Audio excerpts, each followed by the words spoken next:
नमस्कार, व्योम टीवी के पेज पर मैं उमेश आपका स्वागत करता हूं। श्रीमान, झारखंड की राजनीति के अंतर्गत जिस तरीके से लोकसभा को चुनाव को लेकर प्रचार प्रसार आपने देखा, आप थमसा गया, लेकिन धरातल स्थिति पर क्या कुछ रहा ये आपके तक 4 जून को ही पहुंच पाएगा। चलिए हम बात करते हैं गिरिडीह सीट को लेकर। गिरिडीह जिसको अभी हॉटकेक सा इसलिए महसूस कर रहा है हर प्रत्याशी, क्योंकि जिस तरीके से घमासान गिरिडीह को लेकर मचा है, इसमें 3 चीजें बड़ा नॉर्मल है, 3 चीजें बड़ा कॉमन चीजें दिख रही है। पहला समीकरण यह है कि तीनों प्रत्याशी जो मजबूत स्थिति के साथ खड़े हैं वो तीनों एक ही जाति से हैं। दूसरा सबसे बड़ा है कि तीनों के अंतर्गत एक ऐसा समीकरण है जहां अपनी जाति को भेदने का प्राथमिकता रहेगा। तीसरी सबसे बड़ी बात होगा कि आम वोटर तक तीनों प्रत्याशी ने जिस तरीके से गोलबंदी की उसमें बड़ा फिगर का वैल्यू बहुत ज्यादा होगा। चलिए मैं उमेश व्योम टीवी के पेज पर आपका स्वागत करता हूं। जो हम मुद्दे पर आज आपके साथ बात करने जा रहे हैं उसका नाम है गिरिडीह। गिरिडीह का बदलाव किस तरीके से होगा या गिरिडीह के अंतर्गत कौन सी राजनीतिक पार्टियां क्या कुछ समीकरण लेकर आपके पास आई है। हम बात करेंगे एनडीए के दल से आजसू के प्रत्याशी सीपी चौधरी जी, जिनका 5 साल का कार्यकाल को लेकर एक विकास दर्पण किताब भी छपाया गया। इसमें उन्होंने अपना पूरा इस तरीके से बायलॉज रखा कि मैंने कहां पूछा, क्या पूछा, कितने प्रश्न पूछा या मैंने क्या काम किया। लेकिन आप इन काम के बदौलत जब आप धरातल पर उतरेंगे तो एक चीज तो लोगों में बड़ा खासा नाराजगी देखी गई। उस नाराजगी का नाम था आपकी अनुपस्थिति। हालांकि इसकी पुष्टि हम और आप तो नहीं कर सकते, इसकी पुष्टि हमेशा जनता करेगा। 6 विधानसभा को अगर आप देखते हैं तो इसके समीकरण में आप कितना पहुंच पाए, कितना लोगों के दिल में जगह बना पाए, कितना लोगों के जनसभाओं तक आप पहुंच पाए, कितना आपने प्रेस कॉन्फ्रेंस के माध्यम से अपने कार्यों को रखा, कितना आप आम जनता के बीच में सहूलियत उपस्थिति तक पहुंचे। ये बतौर है कि सांसद का कार्यकाल अगर देखा जाए तो उसको सबसे बड़ी विडंबना यह होती है कि जिस क्षेत्र का हो उसे दिल्ली सदन तक पहुंचना होता है। तीनों जो सदन के सत्र हैं उसमें उनकी उपस्थिति होनी पड़ती है, लेकिन अनुपस्थिति को लेकर आप बिल्कुल ये बात मानकर चलें, कहीं ना कहीं लोगों में रोष था। अब इस डैमेज को कैसे कंट्रोल किया गया या किया जा सकता है, वोटरों के मन में बहुत सारे सवाल थे और इसी सवाल का विश्लेषण को बड़े आसान तरीके से हम आपके पास रखते हैं। जब हम लोग ग्राउंड रिपोर्टिंग तक पहुंच रहे, लोगों से जानने की कोशिश की, तो आज भी मोदी फैक्टर अलाइव था। आज भी मोदी फैक्टर के नाम पर हो सकता है सीपी चौधरी जी को वोट मिल जाए। वोट मिल जाए यूं हम कहना चाहेंगे कि हम ये नहीं कर रहे कि आजसू कहीं से कमजोर पड़ रही है, लेकिन आपका सबसे बड़ा चेहरा आज भी माननीय मोदी है। आज भी आपका सबसे बड़ा चेहरा देश के प्रधानमंत्री नरेंद्र भाई मोदी के नाम पर ही भाजपा के समीकरण से हो सकता बहुत बड़ा एक वोटर और एक बहुत बड़ा वोट बैंक आजसू के खाते में मिल जाए। दूसरे प्रत्याशी की जब हम बात करें मथुरा प्रसाद महतो जी का, तो कहीं ना कहीं है हेमंत है तो हिम्मत है का नारा इस बार भी हर जगहों पर प्रचंड तरीके से दिखा। 6 विधानसभाओं की गोलबंदी की हम बात करें तो गोलबंदी में जितने भी समीकरण मथुरा प्रसाद महतो के फेवर में आए, न केवल नेता, न केवल राजनेता, बल्कि समाज सेवी भी, बल्कि वैसे लोग जो व्यवसायी वर्ग से थे वो भी खुलकर उनके साथ कैंपेनिंग में दिखे। स्थानीय पंचायत स्तर के मुखिया से लेकर अनेक जिला परिषद भी उनके खेमे में नजर आए। यह खेमा आपका सीपी चौधरी जी के तरफ भी दिखा। हेमंत है तो हिम्मत है का नारा कहीं ना कहीं मुझे लगता है उनके जेल जाने के बाद से कल्पना जी ने जिस तरीके से मोर्चा संभाला, क्या कुछ फायदा मिल पाएगा, थोड़ा सा मुझे अभी भी कंफ्यूजन लग रहा। कल्पना जी का जो दौरा रहा या फिर चंपई सोरेन जी माननीय मुख्यमंत्री अभी वर्तमान में, उन्होंने जिस तरीके से गोलबंदी की, इस गोलबंदी में 2-3 समीकरण या 2-3 चीजें निकलकर जो सामने आपके रखना चाहूंगा। पहला यह रहा कि जिन घोषणाओं को लेकर पिछला विधानसभा का कार्यकाल 4.5 साल का पूरा हुआ जेएमएम का, वो कहीं ना कहीं लोगों में उसको लेकर सवाल था, खासकर स्थानीय लोगों में सवाल था।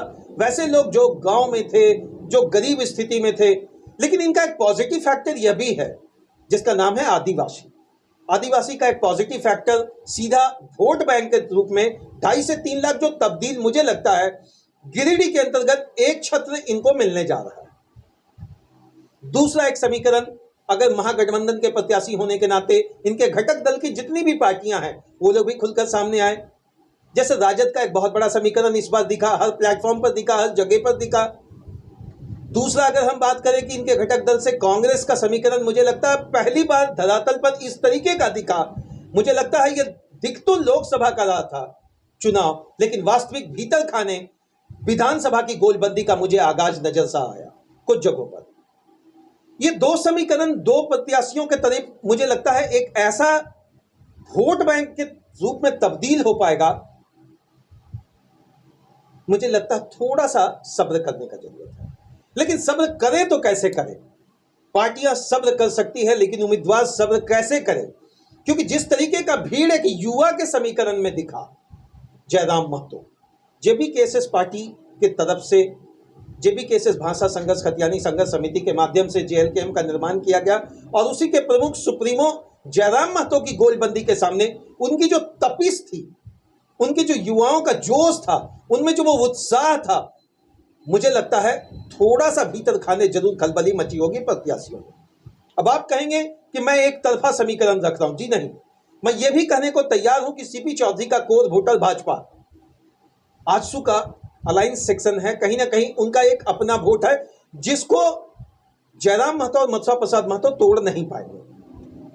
मथुरा प्रसाद महतो जी का अपना पॉजिटिव स्केल, उनके साथ एक आदिवासी है, लंबा समय का कार्यकाल है, और जितने घटक दल है महागठबंधन से, उनके वोट को भी हम हल्के में नहीं ले सकते। इन दो चीजों के भीतर, इन दो चीजों के बाद, इन दो चीजों के ऊपर क्या जयराम महतो का वह वन मैन आर्मी शो वाला स्टाइल काम कर पाएगा या नहीं?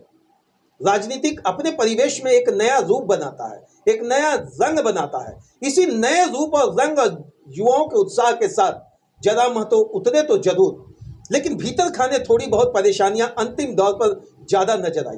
कुछ लोगों ने इनका साथ छोड़ा, अब कारण कुछ भी रहा हो, लेकिन अभी भी प्रचंड स्थिति से, बहुमत की स्थिति में इनके लोगों का कहना है कि हम गिरिडीह जीत रहे। दूसरा, बीच में एक दो ऑडियो वायरल हो गया, जिसके कारण कहीं ना कहीं उस ऑडियो के बाद मुझे लगता है एक अल्पसंख्यक थोड़ा बहुत नुकसान उधर से होने का उम्मीद है।